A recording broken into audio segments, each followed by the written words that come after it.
رانا صاحب، بات ہو رہی ہے کہ جس دوران وہ سیاسی مداخلت کے مرتکب ہو رہے تھے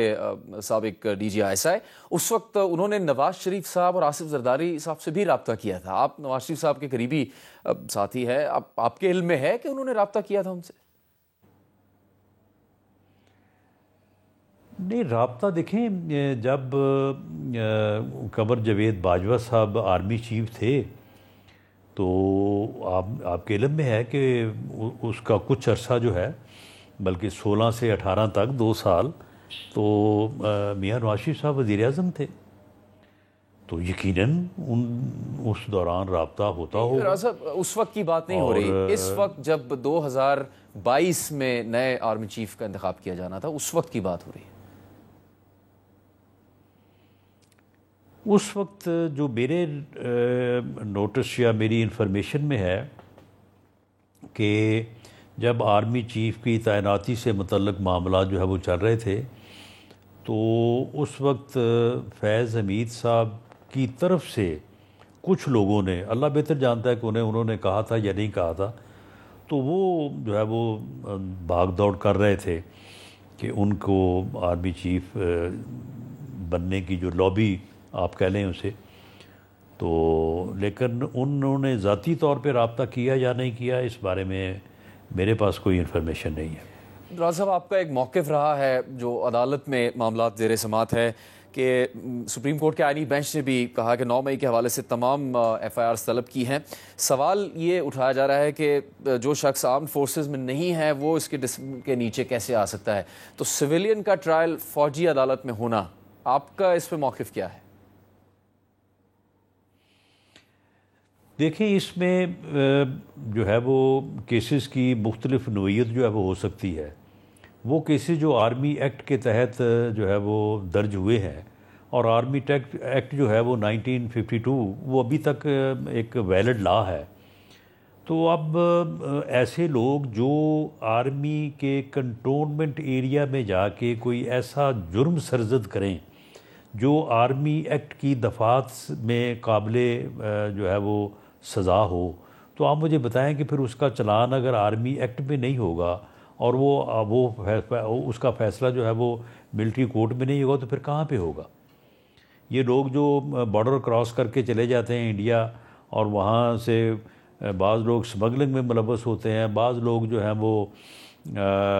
کوئی انفارمیشن جاسوسی وغیرہ کے کام میں بھی جو ہے وہ ملوث پائے جاتے ہیں، تو وہ سارے جو ہے وہ آرمی ایکٹ کے تحت ان کے خلاف کیسز بنتے ہیں، ان کے ٹرائل آرمی کورٹ میں ہوتے ہیں، اور وہاں سے ان کو سزا ہوتی ہے، اور وہ سول جیلز میں آتے ہیں۔ میں جب عمران خان صاحب کی مہربانی سے جیل میں تھا تو ان دنوں میں ایک آدمی جو ہے وہ سزا ہو کے آیا تھا، اسے کوئی غالباً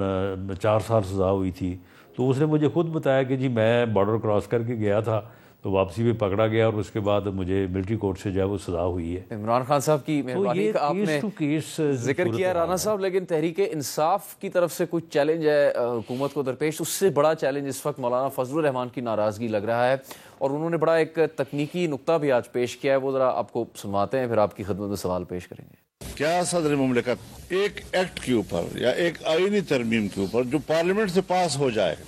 2 بار اعتراض بھیج سکتا ہے؟ ہمارا دعویٰ ہے کہ ایکٹ بن چکا ہے، صدر نے ایک اعتراض بھیج دیا ہے، اس کے بعد اگر اس نے آئینی مدت کے اندر اس پر دستخط نہیں کیے تو حکومت نوٹیفیکیشن جاری کرتے اس کا گزٹ کرنے کی۔ جی رانا صاحب، آج سے 5 دن کے بعد وہ دن آئے گا جس پہ وہ کہتے ہیں کہ مارچ کریں گے اسلام آباد کی طرف اگر حکومت نہیں مانتی۔ آپ کی ملاقات بھی ہوئی ہے مولانا فضل الرحمان سے، آپ کو لگتا ہے کہ منا لیں گے آپ انہیں اور یہ مسئلہ حل ہو جائے گا اور ایک اور مارچ اسلام آباد کی طرف گامزن نہیں ہوگا؟ دیکھیں، مولانا فضل الرحمان صاحب سے میری ملاقات ہوئی تھی، اور اس میں نے تو ان کو بڑا مثبت پایا، اور وہ جو بات کر رہے ہیں، دیکھیں بادی النظر میں ان کی بات جو ہے وہ آئینی اور قانونی حساب سے جو ہے وہ درست معلوم ہوتی ہے، اور یہ بات بھی درست ہے کہ مولانا سے ہم نے یہ وعدہ کیا تھا کہ وہ 26ویں ترمیم کے اوپر ہمیں ووٹ دیں، اور انہوں نے جو اس وقت تقاضا کیا تھا یہ اس ایکٹ کی جو ہے وہ منظوری کا، اور اسی دن پھر اس ایکٹ کو جو ہے وہ پارلیمنٹ سے منظور کروایا گیا تھا،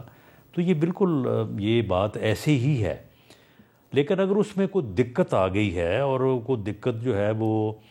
کسی حد تک سبسٹینشیٹ بھی ہے، وہ اس طرح سے کہ کچھ مدارس جو ہیں وہ چاہتے ہیں کہ جی ہم ایجوکیشن ڈپارٹمنٹ کے پاس ہی رجسٹرڈ رہیں، اور جبکہ مولانا چاہتے ہیں کہ وہ سوسائٹی ایکٹ کے تحت جو ہے وہ رجسٹرڈ ہوں، اور کچھ تعداد ایسی ہو سکتی ہے یا ہوگی کہ جو سوسائٹی ایکٹ کے تحت جو ہے وہ رجسٹرڈ ہو سکتے ہیں۔ تو اگر اس میں کوئی دقت پیش آ رہی ہے تو بجائے اس کے کہ اس میں جو ہے وہ یہ کوئی اس قسم کی صورتحال کو جو ہے وہ پیدا ہونے دیا جائے، میرا خیال ہے کہ مولانا سے بیٹھ کے بات ہونی چاہیے، اور اس بات چیت میں، اس آرگومنٹ میں اس معاملے کا جو ہے وہ حل نکالنا چاہیے۔ اگلی کوئی ملاقات طے ہے مولانا فضل الرحمان سے آپ کی جماعت کے لوگوں کی؟ جی ملاقات طے ہوئی تھی، ملاقات ہوئی تھی، اور اس کے بعد ابھی یہ کوشش ہو رہی ہے کہ مولانا کے ساتھ بیٹھ کے اس معاملے کو ریزالو کیا جائے۔ تو یہ معاملہ جو ہے یہ بیٹھ کے ریزالو ہو سکتا ہے۔ اگر کوئی گورنمنٹ کی ہماری کوئی مجبوری ہے تو مولانا اسے ضرور سمجھیں گے، اور مولانا جو بات کر رہے ہیں وہ بات درست ہے، ان کے ساتھ یہ وعدہ ہوا تھا، اور یہ آئینی اور قانونی پوزیشن جو ہے وہ اسی طرح سے بنتی ہے۔